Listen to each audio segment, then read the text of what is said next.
कल शाम को एक ज़रूरत से तांगे पर बैठा हुआ जा रहा था कि रास्ते में एक और महाशय तांगे पर आ बैठे। तांगे वालों ने बैठाना तो ना चाहता था पर इनकार भी ना कर सकता था। पुलिस के आदमी से झगड़ा कौन बोल ले। यह साहब किसी थाने के दारोगा थे, एक मुकदमे की पैरवी करने सदर आए थे। मेरी आदत है कि पुलिस वालों से बहुत कम बोलता हूँ। सच पूछिए तो मुझे उनकी सूरत से नफरत है। उनके हाथों प्रजा को कितने कष्ट उठाने पड़ते हैं, इसका अनुभव इस जीवन में कई बार कर चुका हूँ। मैं ज़रा एक तरफ खिसक गया और मुंह फेर कर दूसरी ओर देखने लगा कि दारोगा जी बोले, जनाब यह आम शिकायत है कि पुलिस वाले बहुत रिश्वत लेते हैं, लेकिन यह कोई नहीं देखता कि पुलिस वाले रिश्वत लेने के लिए कितने मजबूर किए जाते हैं। अगर पुलिस वाले रिश्वत लेना बंद कर दें तो मैं हलफ में कह सकता हूँ कि ये जो बड़े बड़े ऊंची पगड़ियों वाले रईस नज़र आते हैं सब के सब जेल खाने के अंदर बैठे दिखाई दें। अगर हर एक मामले का चालान करने लगें तो दुनिया पुलिस वालों को और भी बदनाम करे। आपको यकीन आए जनाब, रुपए की थैलियाँ गले लगाई जाती हैं, हम हजार इनकार करें पर चारों तरफ से ऐसे दबाव पड़ते हैं कि लाचार होकर लेना ही पड़ता है।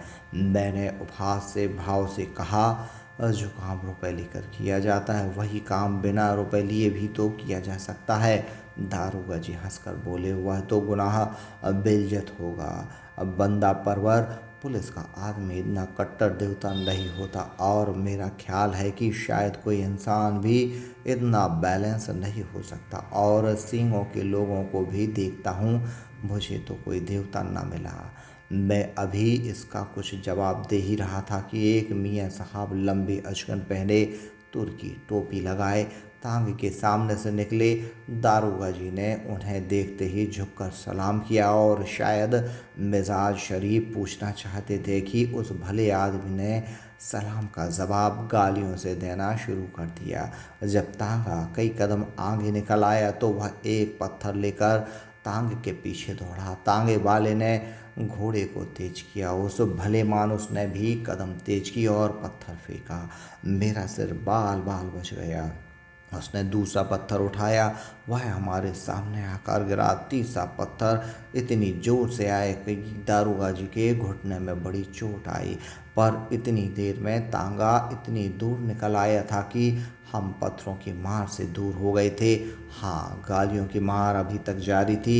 जब तक वह आदमी आंखों से ओझल न हो गया, हम उसे एक हाथ से पत्थर उठाए गालियां बकते हुए देखते रहे। जब जरा चित्त शांत हुआ, मैंने दारोगा जी से पूछा, यह कौन आदमी है साहब, कोई पागल तो नहीं है? दारोगा जी ने घुटने को सहलाते हुए कहा, पागल नहीं है साहब, मेरा पुराना दुश्मन है। मैंने समझा था जालिम पिछली बातें भूल गया होगा, वरना मुझे क्या पड़ी थी कि सलाम करने जाता। मैंने पूछा, आपने इसे किसी मुकदमे में सजा दिलाई होगी? बड़ी लंबी दास्तां है जनाब, बस इतना ही समझ लीजिए कि इसका बस चले तो मुझे जिंदा ही निकल जाए। आप तो शौक की आग को और भड़का रहे हैं, अब तो वह दास्तान सुने बगैर तस्कीन ना होगी। दारोगा जी ने पहलू बदल कर कहा, अच्छी बात है, सुनिए। कई साल हुए मैं सदर में ही तैनात था, बेफिक्री के दिन थे, ताज़ा खून एक माशूक से आंख लड़ गई, आमदरफ्त शुरू हुई।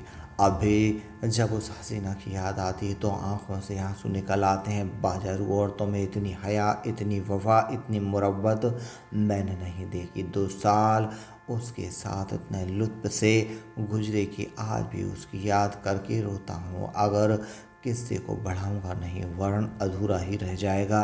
मुख्तसर यह है कि 2 साल के बाद मेरे तबादले का हुक्म आ गया। उस वक्त दिल को जितना सदमा पहुंचा उसका जिक्र करने के लिए दफ्तर चाहिए। बस यही जी चाहता था कि इस्तीफ़ा दे दूं। उस हसीना ने यह खबर सुनी तो उसकी जान से निकल गई।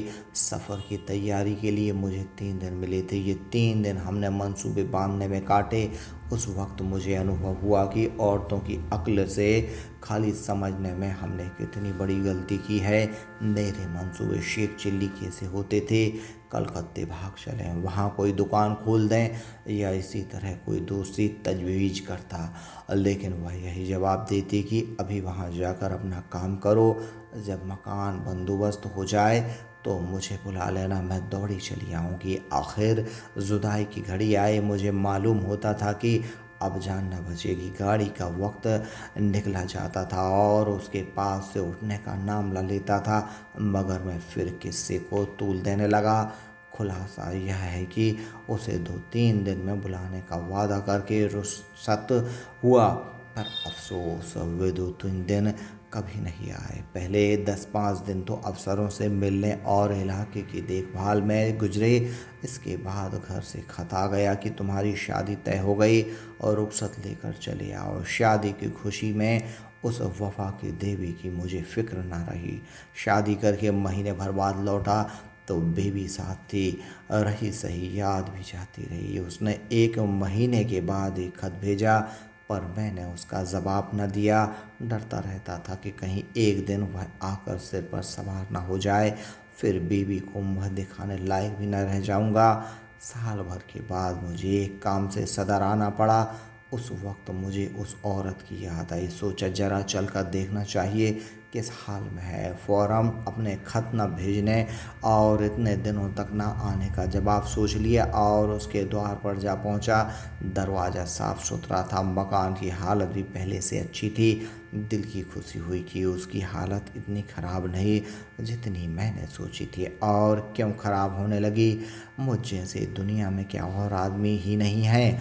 मैंने दरवाज़ा खटखटाया, अंदर से बंद था। आवाज़ आई, कौन है? मैंने कहा, वाह, इतनी जल्द भूल गए, मैं हूँ बशीर। कोई जवाब न मिला। आवाज़ उसी की थी, इसमें शक नहीं। फिर दरवाज़ा क्यों नहीं खोलती? ज़रूर मुझसे नाराज़ है। मैंने फिर किवाड़ खटखटाया और लगा अपने बुस्तों का किस्सा सुनाने। कोई 15 मिनट के बाद दरवाज़ा खुला। हसीना ने मुझे इशारे से अंदर बुलाया और चट किवाड़ बंद कर लिए। मैंने कहा, मैं तुमसे माफ़ी मांगने आया हूँ। यहाँ से जाकर मैं बड़ी मुश्किल में फंस गया। इलाका इतना ख़राब है कि दम मारने की मोहलत नहीं मिलती। हसीना ने मेरी तरफ न देखकर ज़मीन की तरफ ताकते हुए कहा, माफ़ी किस बात की? तुमने मेरा निकाह तो हुआ नहीं था, फिर कहीं और लग गया। तुम मेरी याद क्यों आती? मुझे तुमसे कोई शिकायत नहीं, जैसा और लोग करते हैं वैसा ही तुमने भी किया। यही क्या कम है कि इतने दिनों के बाद इधर आ तो गए। मैंने बोला, किसी तरह जिंदा हूँ। वह बोली, शायद जुदाई में घुलते घुलते है तो निकल आई है। खुदा झूठ न बुलाए, तब से दूने हो गए। मैंने झेंपते हुए कहा, यह सारा बलगम का फिसाद है। भला मोटा में क्या होता? उधर का पानी निहायत बलगमी है। तुमने तो मेरी याद ही ना भुला दी। उसने कहा, अब की मेरी ओर तेज निगाहों से देखते हुए बोली, खत का जवाब तक ना दिया, उल्टे मुझी को इल्ज़ाम देते हो। मैं तुम्हें शुरू से बेवफा समझती थी और तुम वैसे ही निकले। अब बेबी लाए और मुझे खत तक न लिखा। मैंने ताज्जुब से पूछा, तुम्हें कैसे मालूम हुआ कि मेरी शादी हो गई? उसने रुखाई से कहा, यह पूछना क्या करोगे? और झूठ तो नहीं कहती, बेवफा बहुत देखे, लेकिन तुम सबसे बढ़कर निकले। तुम्हारी आवाज़ सुनकर जी में तो आया था कि दूध काट दूँ, लेकिन यह सोचकर दरवाज़ा खोल दिया कि अपने दरवाजे पर किसी को क्या जलील करूं। मैंने कोट उतार कर खूंटी पर लटका दिया, जूते भी उतार डाले और चारपाई पर लेट कर बोला, लैली देखो, इतनी बेरहमी से न पेश आओ। मैं तो अपनी खताओं को खुद तस्लीम करता हूँ और इसलिए अब तुमसे माफ़ी मांगने आया हूँ। ज़रा अपने नाजुक हाथों से एक पान तो खिला दो। सच कहना, तुम्हें मेरी याद काहे को आती होगी? कोई और यार मिल गया होगा। लैली पानदान खोलकर पान बनाने लगी कि एकाएक किसी ने किवाड़ खटखटाए। मैंने घबरा कर पूछा, यह कौन शैतान आ पहुंचा? हसीना ने होठों पर उंगली रखते हुए कहा, यह मेरे शौहर हैं। तुम्हारी तरफ से जब निराश हो गई तो मैंने इनके साथ निकाह कर लिया। मैंने त्योरियां चढ़ाकर कहा, तो तुमने मुझसे पहले ही क्यों ना बता दिया? मैं उल्टे पांव लौट ना जाता। यह नौबत क्यों आती? न जाने कब ही यह कसम निकाली। मुझे क्या मालूम कि यह इतने जल्द आ जाएंगे। रोज़ तो पहर रात गए आते थे, फिर तुम इतनी दूर से आए थे। तुम्हें कुछ खातिर तो करनी थी। यह अच्छी खातिर की। बताओ अब मैं कहाँ जाऊँ? वह बोली, मेरी समझ में खुद नहीं आ रहा। या अल्लाह, किस अजाब में फंसा दिया। इतने में उन साहब ने दरवाज़ा खटखटाया। ऐसा मालूम होता था कि किवाड़ तो डालेगा, हसीना के चेहरे पर एक रंग आता था, एक रंग जाता था। बेचारी खड़ी कांप रही थी, बस जबान से यही निकलता था, या अल्लाह रहम कर।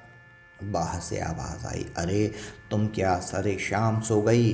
अभी तो 8 ही नहीं बजे, कहीं सांप तो नहीं सूंघ गया? अल्लाह जानता है, अब और देर की तो किवाड़ चढ़वा डालूंगा।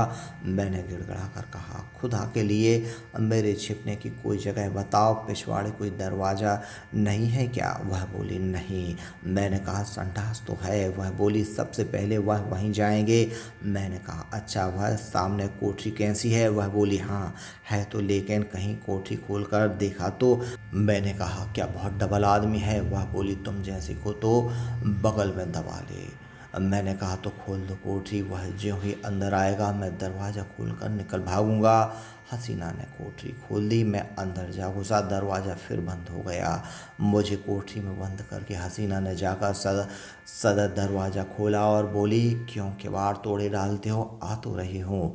मैंने कोठरी के किवाड़ों के दराजों से देखा, आदमी क्या पूरा देव था। अंदर आते ही बोला, तुम सरे शाम से सो गई थी? वह बोली, हाँ, जरा आंख लग गई थी।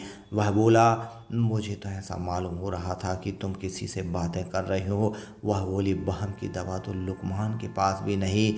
मैंने साफ सुना, कोई ना कोई था जरूर, तुमने उसे कहीं छिपा दिया है। वह बोली, इन्हीं बातों पर तुमसे मेरा जी जलता है, सारा घर तो पड़ा है, देख क्यों नहीं लेते? वह बोला, देखूंगा तो मैं ज़रूर ही, लेकिन तुमसे सीधे सीधे पूछता हूँ, बतला दो कौन? हसीना ने कुंजियों का गुच्छा फेंकते हुए कहा, और कोई था तो घर ही में ना होगा, लो सब जगह देखा, सुई तो है नहीं कि मैंने कहीं छिपा दी हो। वह शैतान इन चकमों में न आया, शायद पहले भी ऐसे ही चरखा खा चुका था। कुंजियों का गुच्छा उठाकर सबसे पहले मेरी कोठरी के द्वार पर आया और उसके ताले को खोलने की कोशिश करने लगा। गुच्छे में उस ताले की कुंजी ना थी। अब बोला, इस कोठरी की कुंजी कहाँ है? हसीना ने बनावटी ताज्जुब से कहा, अरे तो क्या इसमें कोई छिपा बैठा है? वह तो लकड़ियों से भरी पड़ी हैं। कुछ देर बाद तुम कुंजी दे रही हो कि नहीं? वह बोली, तुम भी कभी कभी पागलों के से काम करने लगते हो। अंधेरे में कोई सांप बिच्छू निकल आए तो? ना भैया, मैं उसकी कुंजी ना दूंगी। वह बोला, भला से सांप निकल आए, अच्छा ही हो निकल आए, इस बेहाय की ज़िंदगी से तो मौत ही अच्छी। हसीना ने इधर उधर तलाश करके कहा, न जाने उसकी कुंजी कहाँ रख दी, ख्याल नहीं आता। वह बोला, इस कोठरी में तो मैंने और कभी ताला नहीं देखा। वह बोली, मैं तो रोज़ लगाती हूँ, शायद कभी लगाना भूल गई हूँ तो नहीं कह सकती। वह बोला, तो तुम कुंजी नहीं दोगी? वह कहने लगी, कहती तो हूँ, इस वक्त नहीं मिल रही है। उसने फिर कहा, कह देता हूँ, कच्चा ही खा जाऊंगा। अब तक तो मैं किसी तरह जब्त किए खड़ा रहा, बार बार अपने ऊपर गुस्सा आ रहा था कि यहाँ क्यों आया, न जाने यह शैतान कैसे पेश आए, कहीं तैश में आकर मार ही न डाले। मेरे हाथों में तो कोई छुरी भी नहीं। या खुदा, अब तू ही मालिक है। दम रोके हुए खड़ा था कि एक पल का भी मौका मिले तो निकल भागूं, लेकिन जब उस मर्दूत ने किवाड़ों को जोर से धमधमाना शुरू कर दिया, तब तो रूह ही फना हो गई। इधर उधर निगाह डाली कि किसी कोने में छिपने की जगह है या नहीं। किवाड़ के दरवाजों से कुछ रोशनी आ रही थी। ऊपर जो निगाह उठाई तो एक मचान सा दिखाई दिया। डूबते को तिनके का सहारा मिल गया। उचक कर चाहता था कि ऊपर चढ़ जाऊं कि मचान पर एक आदमी को बैठे देखकर उस हालत में मेरे मुंह से चीख निकल गई। यह हजरत अचकन पहने, घड़ी लगाए, एक खूबसूरत साफा बांधे, उकड़ों बैठे हुए थे। अब मुझे मालूम हुआ कि मेरे लिए दरवाज़ा खोलने में हसीना ने इतनी देर क्यों की थी। अभी इनको देख ही रहा था कि दरवाजे पर मूसल की चोटें पड़ने लगी। मामूली किवाड़ तो थे ही, 3-4 चोटों में दोनों किवाड़ नीचे आ रहे और वह मर्दूत लालटेन लिए कमरे में घुसा। उस वक्त मेरी क्या हालत थी इसका अंदाज़ा आप खुद कर सकते हैं। उसने मुझे देखते ही लालटेन रख दी और मेरी गर्दन पकड़कर बोला, अच्छा आप यहाँ तशरीफ़ रखे हैं, आइए आपकी कुछ खातिर करूं, ऐसे मेहमान रोज़ कहाँ मिलते हैं। यह कहती हुए उसने मेरा एक हाथ पकड़ा, इतने ज़ोर से बाहर की तरफ धकेला कि मैं आंगन में औंधा मुँह गिरा। उस शैतान की आंखों से अंगारे निकल रहे थे। मालूम होता था उसके होंठ मेरे खून चूसने के लिए बड़े आ रहे हैं। मैं अभी ज़मीन में उठने ही नहीं पाया था कि वह कसाई एक बड़ा सा तेज छुरा लिए मेरी गर्दन पर आ पहुंचा। मगर जनाब, हूँ पुलिस का आदमी। उस वक्त मुझे एक चाल सूझ गई। उसने मेरी जान बचा ली, वरना आज आपके साथ तांगे पर ना बैठा होता। मैंने हाथ जोड़कर कहा, हुजूर, मैं बिल्कुल बेकसूर हूँ, मैं तो मीर साहब के साथ आया था। उसने गरज कर पूछा, कौन मीर साहब? अब मैंने जी कड़ा करके कहा, वही जो मचान पर बैठे हुए हैं। मैं तो हुजूर का गुलाम ठहरा, जहाँ हुक्म पाऊंगा उनके साथ जाऊंगा, मेरी इसमें क्या खाता। अच्छा, तो कोई मीर साहब मचान पर भी तशरीफ़ रखे हैं? उसने मेरा हाथ पकड़ लिया और कोठरी में जाकर मचान पर देखा, और वह हजरत सिमटे सिमटाए भीगी बिल्ली बने बैठे थे। चेहरा ऐसा पीला पड़ गया था गोया बदन में जान ही नहीं। उनके हाथ पड़कर एक झटका दिया तो आप धम्म से नीचे आ गए। उनका ठाठ देखकर अब इसमें कोई शुबहा न रहा कि वह मेरा मालिक है। उसकी सूरत देखकर उस वक्त तरस के साथ हंसी आती थी। वे बोले, तू कौन है वे? वह बोला, जी मैं, मेरा मकान, यह आदमी झूठा है, यह मेरा नौकर नहीं है। वह बोला, तू यहाँ क्या करने आया था? वे बोले, अब मुझे यही बदमाश धोखा देकर लाया था। वह बोला, यह क्यों नहीं कहता कि मुझे उड़ाने आया था? दूसरों का इल्ज़ाम रख रहा है, अपनी जान बचाना चाहता है। सुअर, ले तू भी क्या समझेगा कि किससे पाला पड़ा था। यह कहकर उसने उसी तेज छुरे से उन साहब की नाक काट ली। मैंने मौका पाकर बेतहाशा भागा, लेकिन हाय हाय की आवाज़ मेरे कानों में आ रही थी। इसके बाद उन दोनों में कैसी छनी।